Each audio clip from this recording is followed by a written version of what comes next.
And welcome to Candidate's Corner on LPTV, Libertarian Party Television, a production of the Libertarian Party and Libertarian National Committee. Joe Bishop Henchman serving as chair. As always, John Gapso is on the big board. My name is Pat Ford. I am your host for tonight.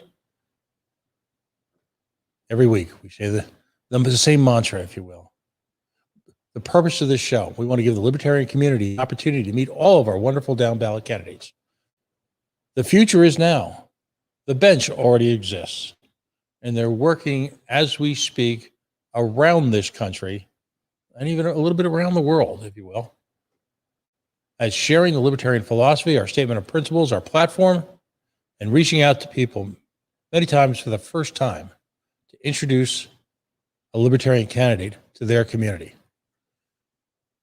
We don't use the word govern on the show, we use the word steward. So that working with their community, they can steward resources in a shared collegial manner, respecting the rights of the ultimate minority. And of course, that is the individual. We want to challenge our candidates to incorporate lunch pail voter issues into their daily politicking, if you will,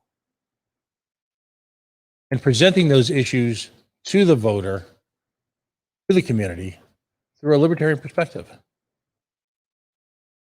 As much as many of us enjoy Austrian economics, as much of us enjoy some of the theoretical aspects of our philosophy, more so now than ever, given what we've been through as a community and as a nation, folks are worried about, getting through the day.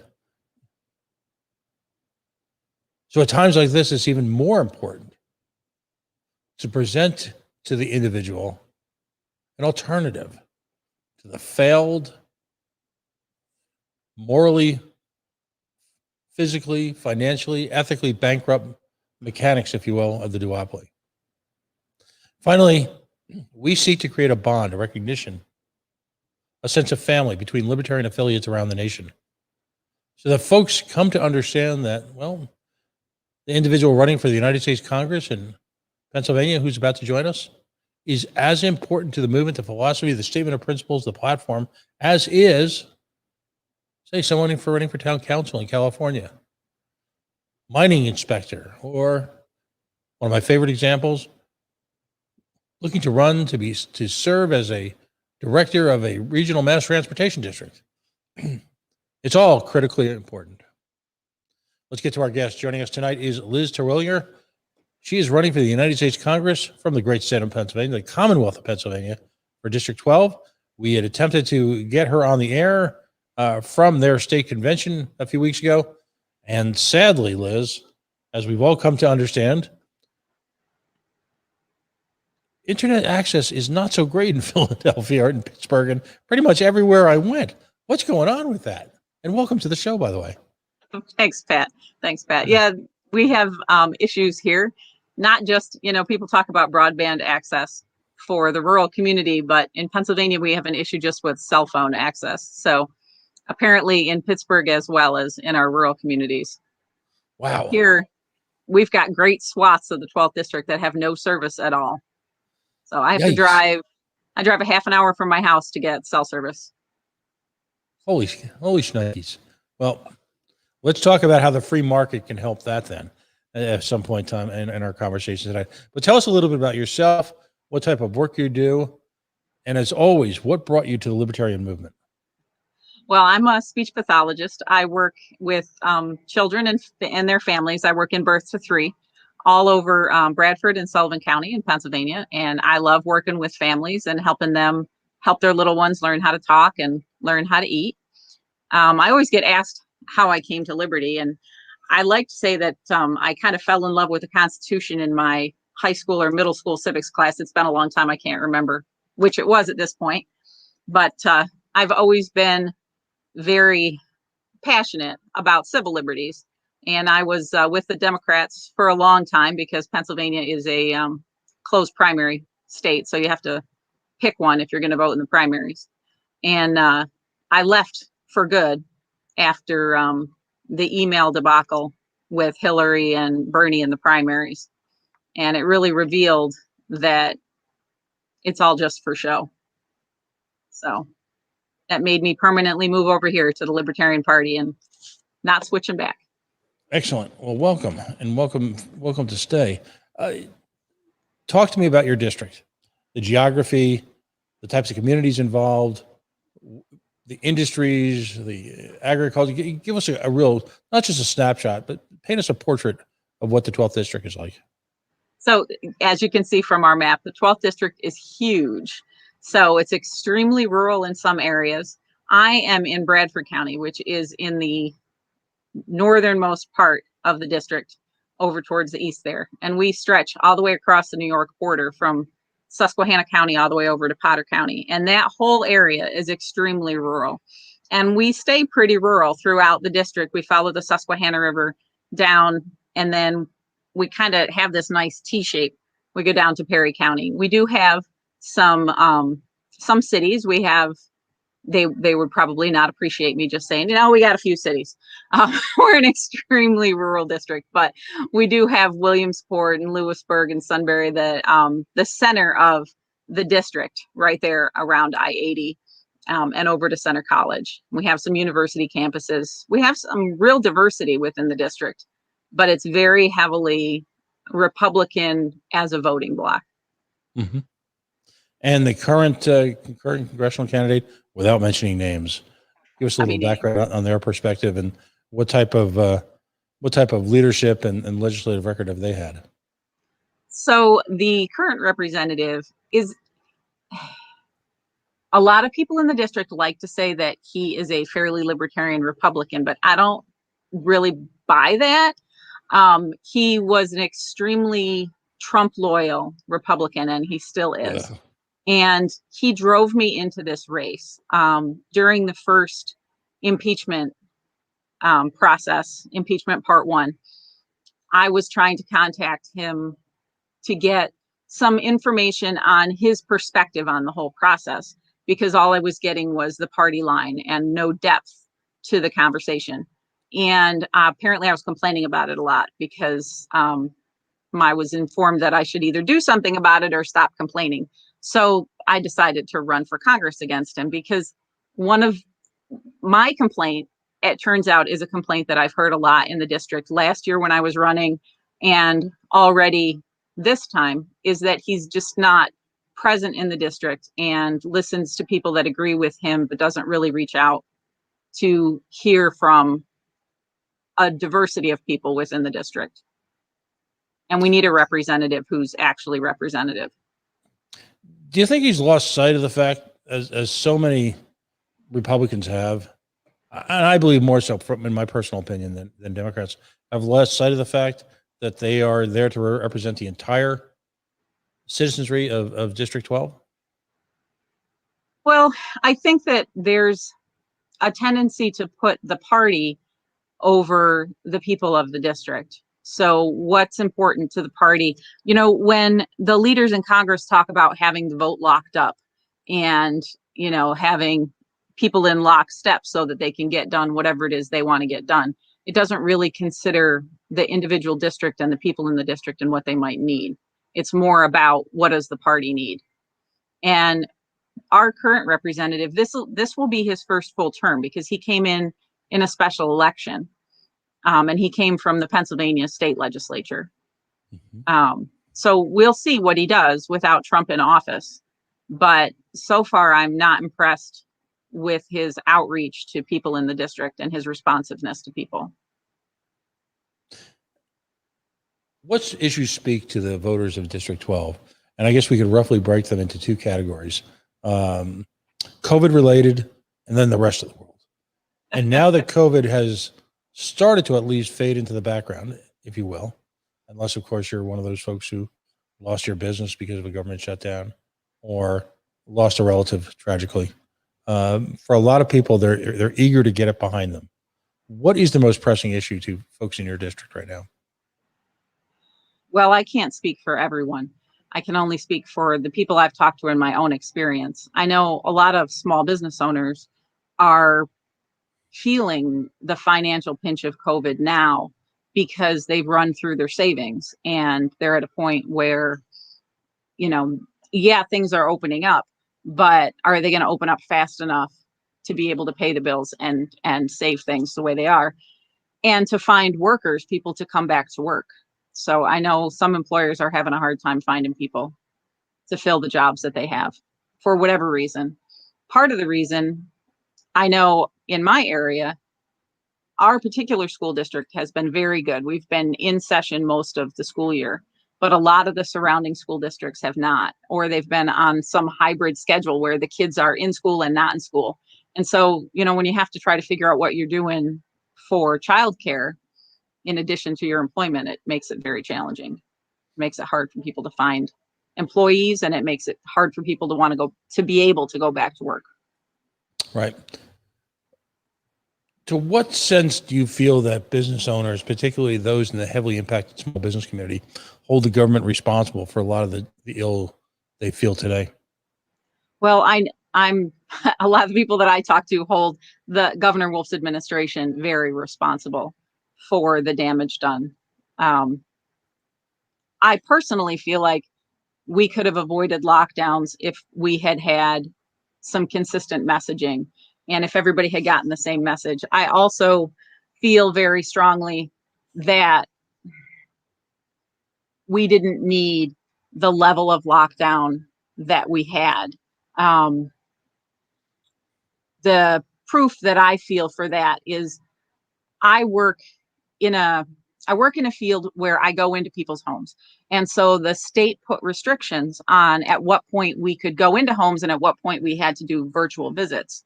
So they set the standard and they said, this is the standard. If the COVID cases cross this line, you have to do virtual visits. If they're below this line, then you can do home visits. Well, we were above that line. We were doing virtual visits. And then we crossed below it. We went back into home visits, and we have not gone back to virtual visits, regardless of what the COVID numbers have done.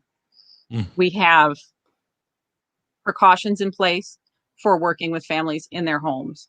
And I really feel like we could have talked to business owners, made plans with business owners for how to mitigate risk, because nobody wants to put their customers and their employees at risk. But we could have made plans to mitigate risk rather than saying you're just shutting down. And of course, part of that is simply having a government that actually acknowledges the role of the individual in being governed. And Right. it's fair to say that doesn't exist anymore. Let's talk about the medical response, if you will. The combined forces of federal and state government have made it very difficult for private capital to invest in and create private market solutions to what is clearly a tortured public health space. Yes. How is public health? What type of free market solutions are there in your area, which has got such a dominant rural portion? What's access to healthcare like? Access to healthcare is not good. We have very limited choices in our healthcare in our area and throughout the district. Options are very limited, and not just options in healthcare providers, but options in insurance. So the Affordable Care Act provided the healthcare marketplace, and for a long time there were two choices for insurance for me. So as a self-employed person, I'm buying my health insurance on the marketplace. So I can pay $1,400 a month to one company, or I can pay $1,379 a month to another company for my health insurance. Those are my two choices. Excellent. So yeah, I have a third choice, which I think might be a state-run program, given the level of customer service I've had. But access to care has been very challenging. We have some very good nonprofit organizations that are working hard to fill the gaps. There's a community clinic in Sunbury that's literally called a community clinic. That's volunteer doctors and nurses that provide healthcare to people that don't have insurance in some of the counties in the district. So, I mean, people are trying to do what they can, but like you said, it's not a free market. The market is so skewed that we need to do a lot of dismantling to get to a place where we have a free market in healthcare. I ask you this because I'm guessing the answer, but as a freshman Congress person, if you will, is there a particular area that you'd like to go into, given your intimacy with healthcare issues? Is that something you'd like to tackle as a member of Congress? Maybe. Or are you exhausted by it? Maybe not. I don't know. So what I'm really passionate about as far as congressional change is to change the way that legislation is written so that we don't have these humongous packages of legislation, but Right. we have single issue legislation. Because what I want is I want people to know, well, if I'm voting on it, I want to know what's in it, but I want people in my district to know what is in this bill and what are we talking about so that they can be confident and engage in the debate or just the conversation. For example, the COVID relief package, the last one, was so big and there was so much in there that if you wanted to have a conversation about it with someone, you had to either pick apart and talk about that or be confident that you knew enough about the content of the whole thing to engage in the conversation. And a lot of people that I talked to about it just pulled talking points that they got from their favorite media pundit or from the Right. party or from wherever. And you can't have a real conversation that way. And so that is what I'm passionate about changing, is the way legislation is written. And so I don't know what committee that would be, but Well, let's talk about that for a second.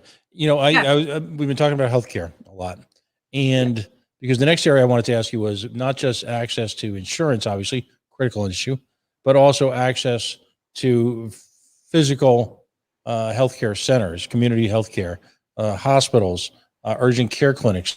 The federal government is obviously brutal when it comes to, allowing, if the crown, in a sense, allows us to invest and create private healthcare responses, the type that might actually find a business model which will work in a predominantly rural area or areas, other areas in your district. And the states obviously have their own take on that. So in your district, what is the physical aspect in terms of availability of healthcare, and how much of that is the state's fault? How much is the federal fault? And what would you do as a congressperson to provide a free market solution to making healthcare affordable and available? Well, unfortunately, we have to start with where we are. And in our district, for example, if you need pediatric care, there's only really one place to go for pediatric care. And for me, from here, it's probably 2.5, 3 hour drive. So if my child needs specific pediatric specialty like pediatric cardiology or something, that's where I'm going. And so there's a real need for more specialists, for more providers throughout the district. I don't know what the availability of those providers are, but I know that being someone that works in healthcare, I know how hard it is to get credentialed, how hard it is to get licensed, how hard it is to be allowed to open a business, Right. and then to be allowed to get paid. So there are a lot of things we could do to reduce the red tape in those respects. But in terms of, there's a paucity of providers to begin with. And so I don't know if there are providers out there that are, really wanting to provide the service and they can't because of the way that the system is set up. I feel like in my area, for example, the Guthrie Health System has a real stranglehold on the area. There are a few private medical centers, but they're tiny, and a lot of times they're eaten up by Guthrie. And in the southern or central part of the district, Geisinger is the same way. Like, they're just a huge healthcare system, and they know how, and they have the facilities, they know how to work the system to get paid. What type of impact do certificates of needs have on healthcare from your experience, both in Pennsylvania, both from in terms of federal regulations and state regulations? Well, I'm not sure what the situation is now. I was told recently that certificates of need are not a barrier in Pennsylvania anymore. I'm not sure that that's true. I haven't had an opportunity to research that. When I was trying to open a clinic, this would have been about 20 years ago, it was a big barrier because if Harrisburg felt that there was not a need. So in my area, if I want to open a therapy clinic, then Guthrie is here. They're providing the service. There's not a need. So that was a big barrier in the past. I don't know if it still is. Well, and again, the problem is allowing entrepreneurs into a space, and it makes me ill to say that we have to allow them.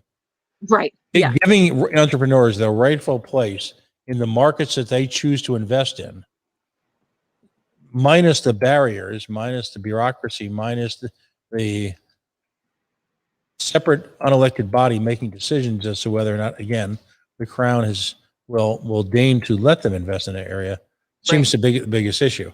And well, go ahead. Go ahead. And I believe, and we haven't seen numbers on this, but my spidey sense and my gut instinct is that the years of barriers prevented us from having a much more locally focused health system, which would have been outstanding in the early days when testing for the virus, and then ultimately when therapy and or inoculations were ready, would have given us a great, hands up, if you will, in fighting these issues. Right. Because of the presence of a trusted local source, you overcome vaccine hesitancy. If in fact you choose to have a vaccine or want to explore having a vaccine, you certainly would have had far greater access to testing. And then we would have had a far more accurate picture of what the perils of this were and quite frankly weren't. Right. And then as a result, could have had the data and the tools in place necessary to greatly diminish the closings and hastening the reopenings. Right.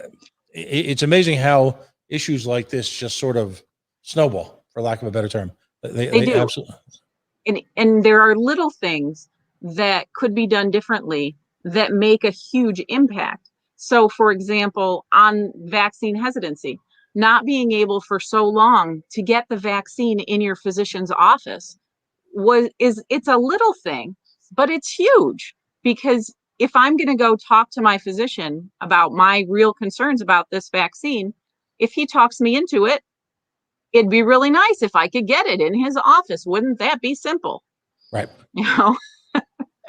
What I was going to get to before kind of is related tangentially. Okay, I'm a speech therapist who can't say tangential. It's been a long week for everybody. Yes, it has been. But the cost structure, the payment reimbursement structure in the medical fields in general are just ridiculous.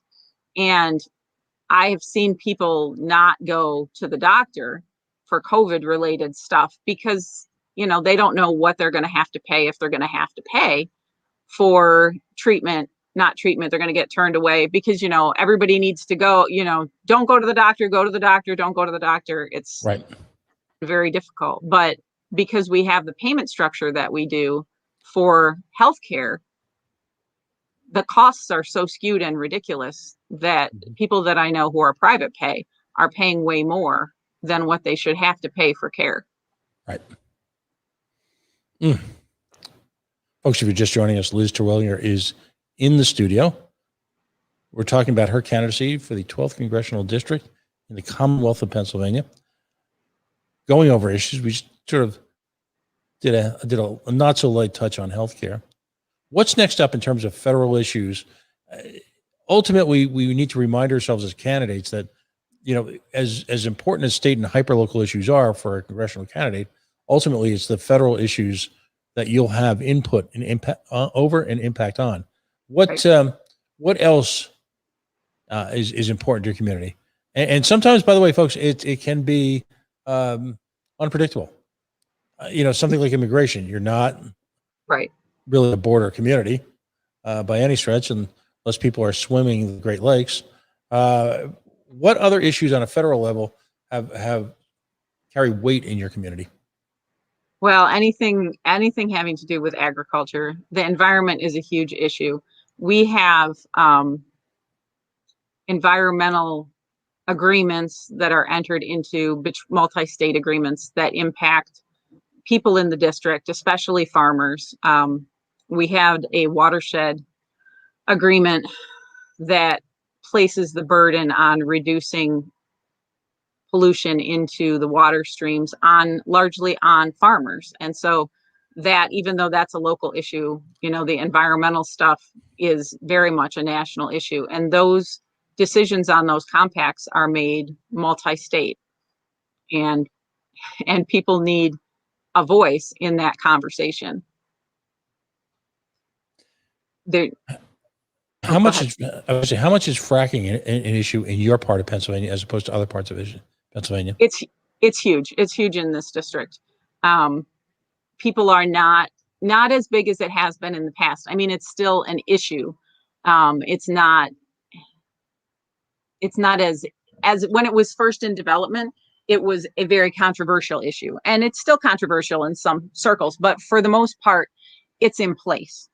So then we're talking about mitigating damage. So we're talking about, people that are dumping wastewater on the roadways, or wells that are put in not the way they're supposed to be put in. Mm-hmm. We're talking about landowner agreements with gas companies and the oil and gas industry not living up to their end of the bargain.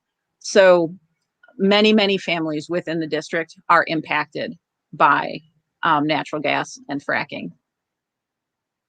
It's interesting because this is an issue that transcends 3 or 4 of the, if you will, the bonus spots. We're talking about the environment, of course. We're talking about farming. By the way, was there a large scale conversion in the last 10 to 15 years of open farmland to fracking? So the way that it worked out is that a lot of the farms that have fracking on them, some of their land has been used for the well pads, but once they're in operation, they don't take up a huge amount of land. So there is some loss to it, but not as much as you would think from at the beginning when all the work was being done. It looked like it was going to be a lot more. And there are some restrictions on some of the land use, but for the most part, one of the things that has been a challenge is getting the oil and gas companies to live up to their end of the bargain. A lot of times they made agreements with farmers that they would restore the land that was initially compromised by the setup of the well, that they would restore that land to its original condition. And we've had issues with roadways, and we've had issues with land, getting them to follow through. It's a big expense for those companies, but they made those agreements. Right. And how much physical impact does it have? I mean, we've all seen the Hollywood movies, and there's an old saying: "There's 3 sides to every story: my side, your side, and the truth." What is the truth on this? Has it left broken farms, broken land, broken highways, runoff, all of these issues as were predicted? Now that you're a few years into it? I think it's somewhere in the middle. I mean, there are companies that have not lived up to the agreements. And so we have some municipalities and some counties that have, primarily municipalities, that have had to chase after oil and gas companies to get their roadways repaired the way they were supposed to. We have, bad actors that literally were dumping the brine water on the roadways just to dispose of it, which is not legal in Pennsylvania. I mean, it comes down to people are people. And so there's mistakes and there's intentional damage that's been done just because people are taking shortcuts. So when you drive around our area, it's beautiful. We're in the endless mountains region. It's just gorgeous. And I don't feel like the fracking sites are a blemish on the landscape or anything. Individual well sites and individual families certainly, and some communities have had real issues with environmental issues and with mismanagement. Right. So, but there are some cases where people have been able to retire on the money that they've gotten. So, Yeah, no, absolutely. So it creates a great deal of tension within communities. Um, and it's but that great, I'm sorry, no, Pat, go ahead, please. that great opportunity for a landowner to enter into a contract with a company, hopefully with the help of a lawyer. They can to be able to reach an agreement that's mutually beneficial Hmm. and move forward. It's just unfortunately people are people, and so Well, there's also a tendency to think that in the year 2021, that individual landowners no longer have any rights, and they've in a sense surrendered those rights to the community. well, Is that an issue in your part of Pennsylvania?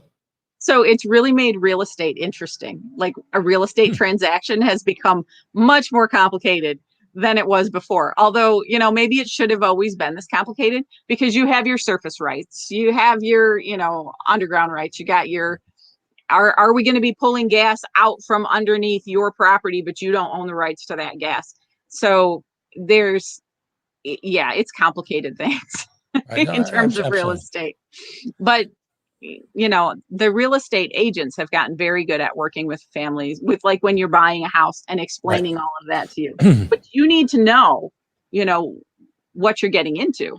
Right. Because if you don't have the surface rights to your property, I mean, it doesn't have to be gas. They can put a gravel pit on your property, Right. so The know your rights. Oh, absolutely. As always.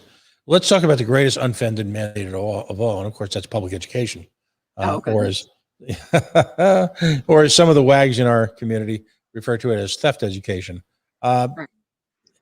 the federal government, the Department of Education, has taken what was perhaps one of our most successful products, that is education, Right. and totally thrown it up on its head. Um, in rural communities, I would imagine, I love your reaction to this. I would imagine that you've got a much more complicated relationship with the federal government because you've got so many regional school systems, and you've got population issues in terms of filling schools. How much of that is an issue? What are your thoughts on the Department of Education? So I'll set my thoughts on the Department of Education aside for a second. This is family And radio. yeah. And we'll say, so I think that schools throughout the district have similar issues. I mean, they're all trying to cover expenses and meet mandates from the state and federal government. And one of the problems with public education is that you have all those public mandates that are not necessarily funded mandates. And all of these things that, teachers can't just teach, that Right. they have to teach to the test. I mean, we try not to, but that's what happens with that test is really important for the school district's funding and so on and so forth. And without that hand of government in there, how much more free would our public education be, especially since they're using our tax dollars to fund it? It would be really Right. great. In rural communities, are public school districts having issues with the type of, and I'll just euphemistically refer to them as lifestyle curriculums, as they are in more densely populated parts of the country? And what is your community's reaction been to that? I don't think so. I think in general, we are a fairly diverse and open-minded people. I Right. think people don't like being told what they have to teach. People don't like mandates. People Right. don't like being told your kids are going to be taught about this whether you like it or not. But Right. there are a lot of options for families to go elsewhere if they have strong, religious feelings about certain curricula. Hmm. But we haven't had, actually, we had the opposite reaction at one of the, I'm going to try to remember this correctly. I believe it was a Sullivan County school district had a display up, and one of the school board members commented what many decided was in an inappropriate manner. And actually, the surrounding community came out in favor of the curriculum and the display in a way that goes against the stereotype Right. of what rural people are, because we are a diverse people and we are not by any stretch of the imagination, all cavemen. We're not cavemen. I'm Absolutely. not. I'm not a man. The opioid epidemic, the war Yeah, on drugs, legalization of recreational drugs. So much of this again works in tandem with the federal and the state and local government. absolutely. How Yeah. much of an issue are they in your district? Oh, families are just devastated by the opioid use has been huge. And I see families that I work with who are torn apart by, first you have the drug use that the families are dealing with, but then you add the incarceration to go with it. Mm-hmm. And for people that really don't need to be incarcerated, what they need is help. Right. And I spend a lot of time talking about decriminalization, legalization, and really what I would like to see is us giving people help that need help, not putting people in jail for choices that are only affecting themselves. But Absolutely. it's a tough sell. We have some local advocates here, who who every year bring it up as something that we should be in support of, decriminalization. And of course, our Libertarian Party is very in favor of legalization, decriminalization. Right. And we get shot down because people don't understand that you're not saying let people, just let people be addicted. We're saying get people help, don't put them in jail. And I don't know what more to say about that. The drug use is a big problem. Well, you've touched on a critical point, and this is what I've been leading up to. You've got a range of issues there that, as in so many communities around the nation, have a very individualistic, very diverse set of reactions to it. Yeah. Yet at the same time, we have an established libertarian philosophy.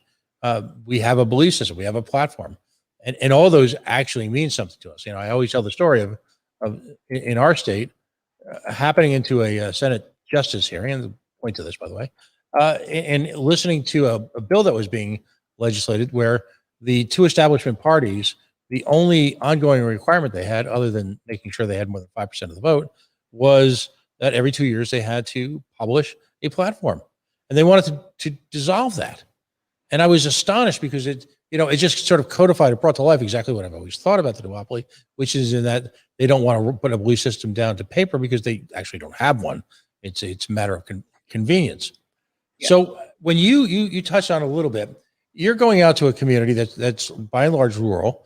Optimistically, they're very sophisticated about a lot of these issues, contrary to the cliches, Right. and all the green, all the bad 1950s sitcoms like Green Acres. Right. But at the same time, you're going out to a community that you've got to explain not only just what your stance on a bill is, but because folks may not be familiar with libertarians, although Pennsylvania has done an astonishing job at getting folks elected. How do you deliver that message to folks when you're campaigning, that it's not just your belief on an individual bill, but this is part of a larger picture of an actual developed, fleshed out real world philosophy they have? How much of that do you mix into the secret sauce with how you actually feel about the bill? Well, I like to engage in a conversation with people from where they are. So I enjoy talking to people that disagree with me, because a lot of times we can come around and find some common ground. And a lot of times that common ground is core libertarianism, is core to our beliefs. So beliefs in personal responsibility, beliefs in individual liberty.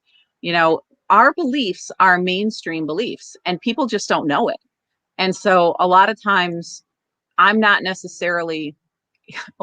will say, I'm a libertarian, and they'll say, what is that? Or they'll say, I hear this a lot, at least you're not a Democrat, or you're not one of those Republicans.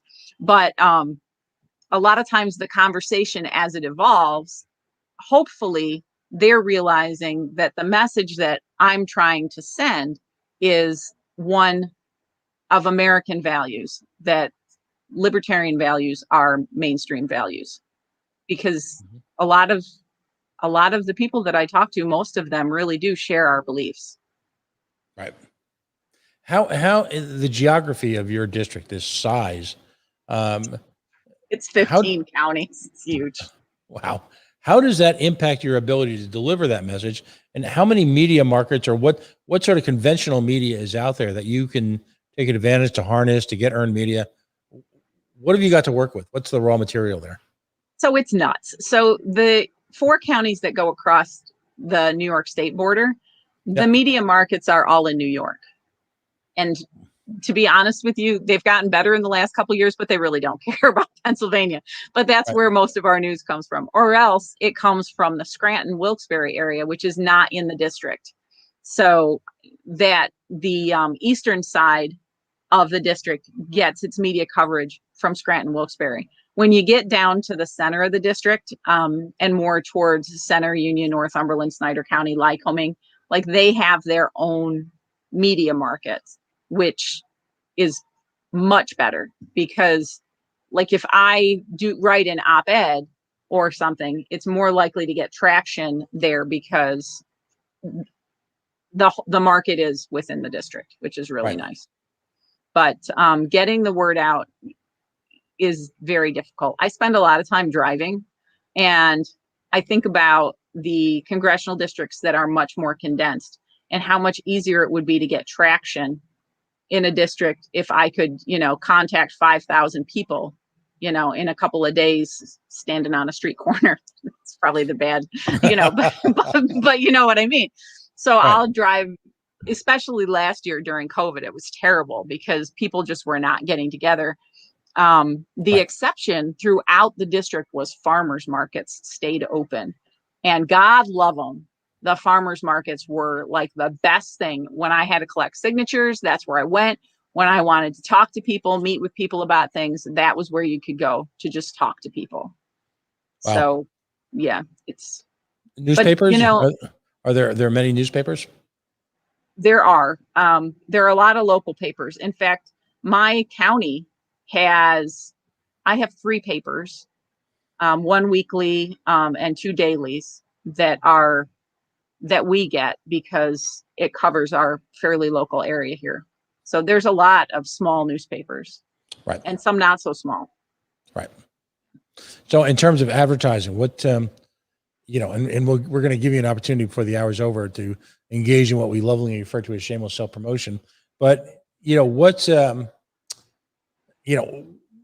what type of cost structure are you dealing with? Is it prohibitively expensive? Is it reasonably priced, but the reach is small? Give us a little flavor there. So yeah, a good example of that is our local cable company. I can do an ad on the local cable company for, I think it was $100 a week, which is not cost prohibitive, but it only reaches part of my county. So, it's like, that's not really very helpful. Right. Frankly, last year when I was running, I didn't have the funds to look at advertising very far. Hopefully this time we'll be in better shape. We're starting early. This is a 2022 run.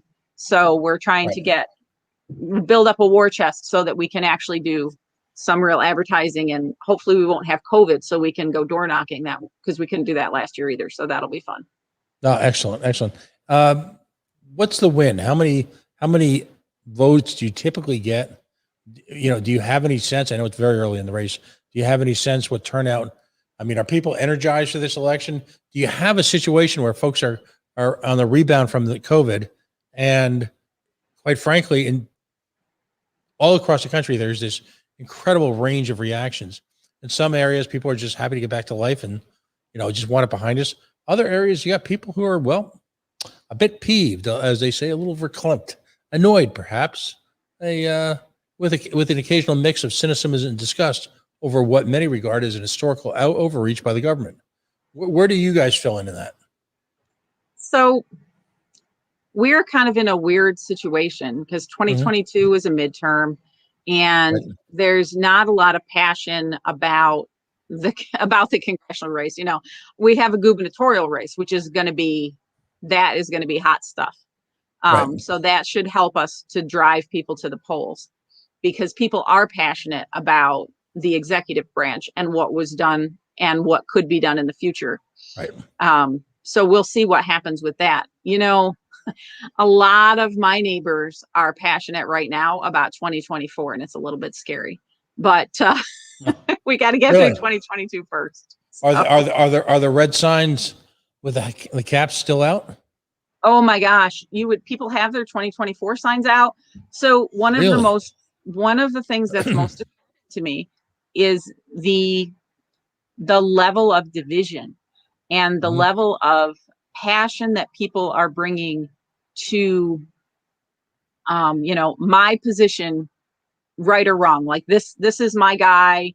I don't care, what you say either way. And I'm unfortunately seeing it on both sides. And I feel like we need to find some common ground. And there are so many issues, so many things that we need to do to try to move towards a more free society would be great.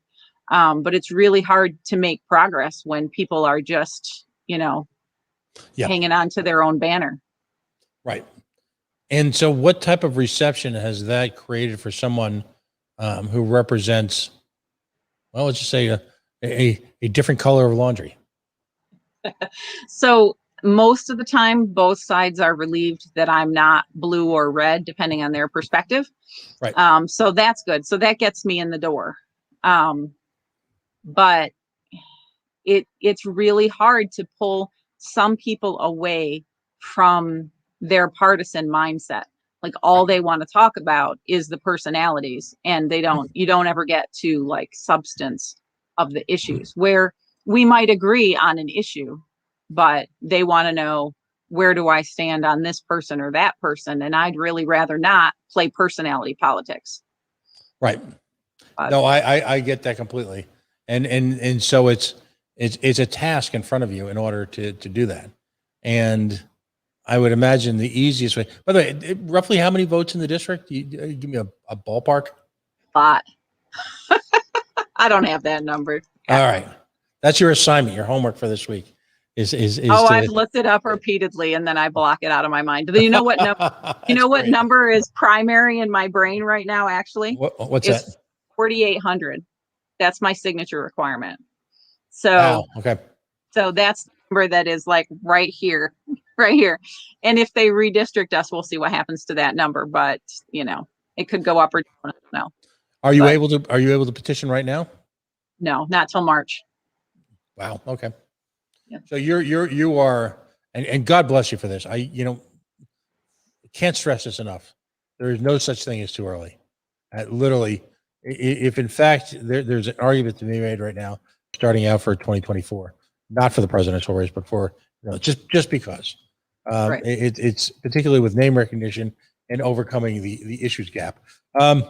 Well, Pat, with the size of the district, I would be crazy not to be starting now, because to get my name out there and to meet enough, to try to meet enough people to get name recognition, even, I got to be starting now. No, absolutely. Absolutely.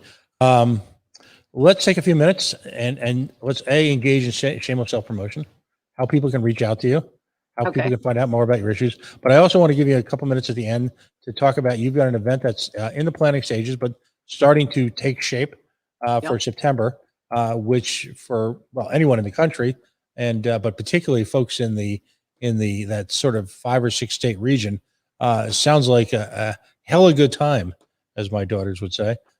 So tell folks how they can reach out to you, where they can contribute. You've already got a campaign manager in place. So you are, as they say, ready to rumble, aren't you? Yeah, we are rolling. We are rolling. That's so outstanding. You can find us at lizterwilligerforcongress.org. That's FOR and the 4. You got it. That's right. Yeah. And that website will take you to everything. So the social media links are all there. There's a donate page. We have a shop with some nice libertarian themed bumper stickers. You can pick up a bumper sticker there. Somebody picked up a Bring America Together Again bumper sticker the other day. My current personal favorite is Equal Rights for Everyone, but we have, taxation is theft. There they are, all the fun stuff up there. So, so you can go there and shop. That'll be fun. Eventually, I need to get those little porcupine pins up there that my fundraising coordinator and her husband made for us. Those are great. Also in the fundraising department right now, I'm virtually walking to Washington, D.C. So from my house to Capitol Hill is 283 miles. I got 4 miles down, 279 to go. I'm on my way. So we have a little emoji or a little avatar of me that's walking down the map. So every week we'll have a little update on that. But people can sponsor my miles or they can join. That's a finisher medal that there it is. There it is. If you register for the walk and you complete your miles, or actually, I think if you collect $50 in donations or sponsors, you can get one of those beautiful wooden medals made right in the 12th district, donated by Woodland Art. Yep, they're gorgeous. My husband made. And by the way, how are you tracking this? Do you have one of those pedometers, or what are you using? So I use Strava on my phone for my miles, and then I just post my updates. But getting pictures along the route, like within the 12th district isn't too hard because I have a lot of pictures from around the district. Right. But once I get out of the 12th district on my journey, I'm gonna have to reach out to affiliates maybe to get some pictures. So right of the big walk down. Yeah, so I can stick my little avatar in front of the welcome to Maryland sign or whatever. So along the way. What's the time frame you have to get? You said you're going to be able to start collecting them in March. How long will you have? And what were you saying? 4,400? No, 4,800 valid signatures. 4,800? So yeah, so obviously we need to overtop that quite a bit in order to make sure we have valid signatures. Right. So it goes from March until the end of the first week in August, I believe, or the first weekend in August. So turn-in is usually that first Monday in August. Right. So you have a fair amount of time, but that's a pretty hefty number, particularly given the geographical issues, the spread between people. We need people to volunteer, don't we? Yeah, we do. And they can volunteer on my contact page on that Liz Terwilliger for Congress.org if they want to. And again, here's the critical part. So many libertarian candidates have to spend so much time. I mean, I was involved with the Joe campaign, and we had to spend so much time getting signatures just to get on the ballot. It really hampered our ability to spend time disseminating a message of freedom, educating folks as to what a libertarian really was, as opposed to what those statist libertarian Republican types think it is. It's such a all-encompassing, all-consuming task, literally taking every inch of the oxygen out of the room. And so really, I mean, you simply can't get enough volunteers. I mean, is there an opportunity? I was talking about with Stacey Pressman last week in New York City. Is there an opportunity to simultaneously tour the 12th district as a tourist and simultaneously get to know the district by petitioning? Is that going to be made available? And you know what? I love signature collection. So if anybody wants to come collect signatures with me, they can do it. My favorite thing about signature collection is being a third-party candidate. We can get signatures from anybody that's registered to vote. So it's my excuse to walk up to absolutely everyone and talk to them. Me and my clipboard. And whether they want it or not. Right. And because I'm the candidate, my opening line is, "Hi, I'm running for Congress." And they're like, "What?" And so I can usually get a conversation going, and they want to know about me and where I stand on things. And so for me, signature collection is campaigning. So when you're collecting for yourself, it's really time well spent. But I'd rather be talking to them, not have to, worry about ballot access. But yeah, we will have volunteers coordinated. I have a contacts and volunteer coordinator, Sally Combs, who's awesome, who will be helping me coordinate volunteers for signature collection when the time comes. Yeah. And that's the beauty, by the way, of having such a strong, if you will, affiliate establishment, as well as having such an incredible team at the state level doing the topside work at the party. I mean, when your state chair has been intimately involved in candidate recruitment at the level she has been, there's an understanding, there's a culture there that exists within the organization that really gets it in terms of how much work is really involved, how far ahead do you have to start, what resources do you need to bring to bear. How important is that to you? Oh, it's critical. And I mean, last year, so I lost ballot access by 20 signatures last year. So, I mean, we collected a lot of signatures. We got kicked off the ballot by the Republicans. But anyway, the Libertarian Party, Pennsylvania, they had stacked petitions. So that means that the down ballot candidates were on the petitions. So if somebody was collecting for a statewide candidate and they were in the 12th district, I was on their petition. So that really helps a lot. And we're working on building on that and improving on that system for 2022. I'm pretty excited about that because I'm involved in that process. So where can folks contribute? Liz Terwilliger for Congress.org. Go to the donate page. Yeah, absolutely. Now, there's only a few, if you will, violations, if you will, that can occur here. No one is ever detained on this show. And so, but one of them is when people say, and I say this with respect because we've had guests on the show who've asserted this, you're not going to tell us you don't need contributions, are you? Oh, no way. No. We need all the contributions we can get. So the Republican in last year's election spent over $1 million. The Democrats spent 35,000. I spent 6. So we need money because we want to win. We're in this to win. Right. So yeah, canvassing costs money. Everything costs money, unfortunately. Right. One of the things people can do if they want to, be a part of this campaign is they can come to our September event, our Perspectives and Freedom event in September in Williamsport and Jersey Shore, and they can find information on that at Liz Terwilliger for Congress.org. Right. And just one final thought before and I want to give you some time to talk about the event. Oh, sure. How much fun is it when you get a check from out of state? Oh, $5, yeah. $25, whatever it is. How much energy does that give you?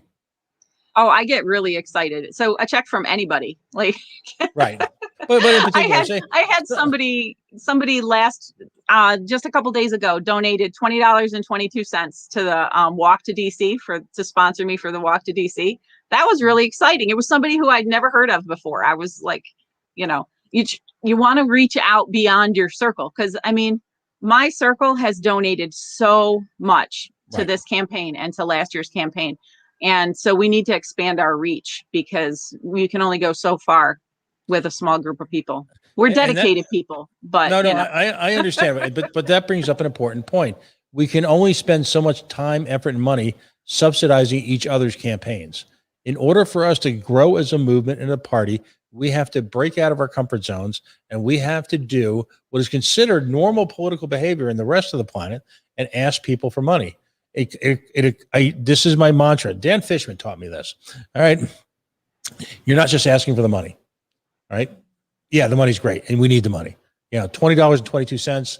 I mean, that's how many more door hangers is that? How many more, Google ads is that? It's just there's the opportunity to reach people with that extra $20.22 that you may never have reached. And that person might become a volunteer. And then that person might become a party member. And then that person may run for office themselves. The potential is virtually unlimited. But at the same point, and the critical point that Dan makes is that it creates for people an investment in your campaign. If they give you money, then other things are going to follow. Their time, their support, their outreach. I'll draw an everyday analogy. You go to a restaurant, you like the restaurant, you have a great experience with the server, you talk to the owner, and all of a sudden you feel like, well, I got a little stake in this, and I'm going to go tell my friends about this restaurant, and I want to make sure they go out to eat there, and I want to make sure they ask for that great waiter or waitress that I had, right? And I want to make sure they try that drink special. Well, it's the same thing, oddly enough, with a candidate. They got a piece of the action. They're part of your team. They might be from 500 miles away, but you know what? They're part of your damn team. Right. And they're part of the recipe for your success. And as a result, they're part of the recipe for the libertarian philosophy and your district success. And as a result, that stems into a part of the success of the overall quality of life of the people in your community, because we all understand one simple thing. We're right as libertarians. People should just do what we tell them, damn it. But, and then all of a sudden, wait, what? We're right. They should do as we say. We're right. What you want, Pat? Oh man, getting a little out of control here. But ultimately, the I'll use the term snowball. The exponential impact of a single contribution can be so important on so many different levels. Talk to us about your event and I get a kick out of the fact I think of the one town as being the home of the Little League. That's Williamsport, right?